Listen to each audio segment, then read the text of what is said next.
ยินดีต้อนรับเข้าสู่ช่องเกษตรพาเพลินพี่น้องเมื่อนี้พาพี่น้องมาเที่ยวป่าชมต้นไม้เนาะเรียกว่าป่าไม้ธรรมชาติก็มาหาเห็ดน้ำละพี่น้องก็ได้โอกาสเนาะเห็ดคลิปให้พี่น้องได้เบิ่งเพื่อความบันเทิงเพื่อความสุขนะนี่คือป่าธรรมชาติพี่น้องเป็นป่าดงดิบจะบ่แมนปลาที่ปลูกทดแทนนะนี่คือปลาดงดิบแท้ๆเลยนี่ผมขออนุญาตเจ้าปลาเจ้าเขาทำคลิปให้พี่น้องได้เบิ่งนะส่วนไรก็จะเป็นดอกไม้ตะเคียนพี่น้องไม้ตะเคียนหินตะเคียนทองนี่จะเกิดห่างๆเลยหนึ่งในนั้นก็จะมีพวกไม้บกแล้วส่วนข้างล่างนี่จะเป็นไม้นานาพันธุ์ซึ่งบ่สามารถ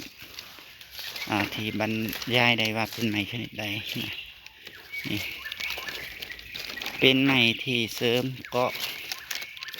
เป็นไม้ฝากก็จะมีไม้ต้นไม้ใหญ่ไม้น้อยกระเข้ากันไปไม้ใหญ่จะเกิดเป็นยอมเพื่อนพี่น้องจะโบทีเด้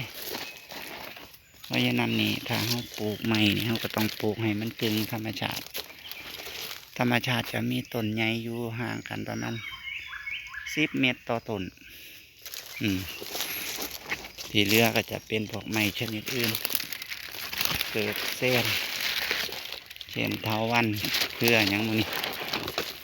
เบิ่งแล้วก็งามอยู่พี่น้องผมจะค่อยๆเดินไปนะอาศัยหาเห็ดไปพร้อม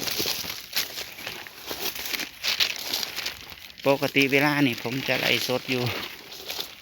แต่ว่ามื้อนี้หลังจากมาไกลพี่น้องแบตเตอรี่บ่หลายก็เลยเก็บคลิปแทนให้พี่น้องได้เบิ่งกัน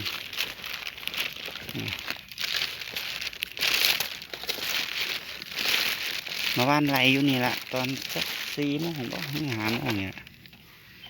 ไล่สดอยู่ปลานี่แหละเห็ดมือนี่บ่ออกนะก็จะย่างกลับพี่น้องขากลับย่างไปเดี๋ยวมือหลังจังจะมาหาไหม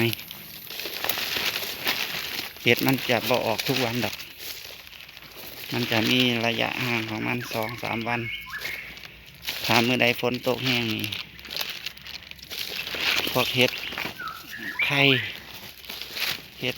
นานมากจะยังบ่ทันออกนะจนป่าอากาศจะอบอ้าวเขาถึงจะออกเทียเห็ดปวกนี่มันบ่จำเป็นพี่น้องเห็ดปวกนี่แล้วแต่เลยวันหนึ่งก็ได้อยู่ตอนเขามาได้3 ดอกเห็ดปวกใหญ่นะพอได้ปนอยู่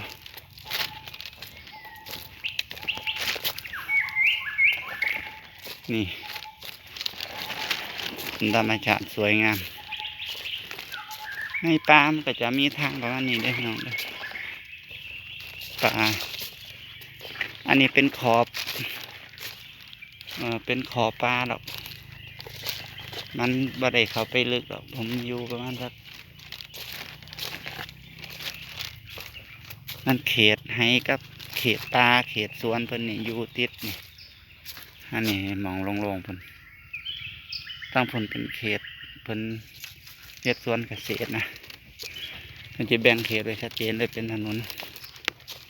ตัวโซนนี่จะเป็นโซนป่า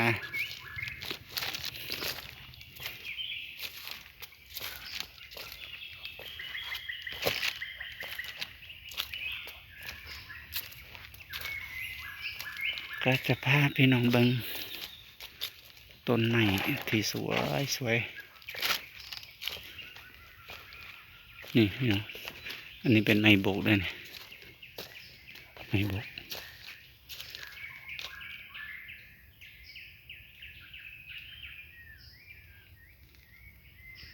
ส่วนหลายเป็นไม้ตะเคียน ตะเคียนหินตะเคียนหนูอืมแต่ก็แปลกแต่มันไม้ตะเคียนมันบ่มีเบี้ยแหมผมอยากได้เบี้ยไปปลูกอยู่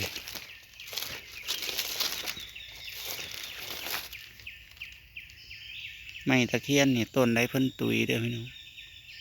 ถ้าเพิ่นยืนต้นตุยนี่มันได้เวลา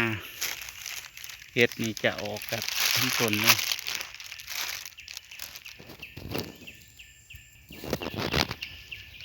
ออกจนแนมบ่เห็นแล้วล่ะแนมบ่เห็นไม้แล้วล่ะ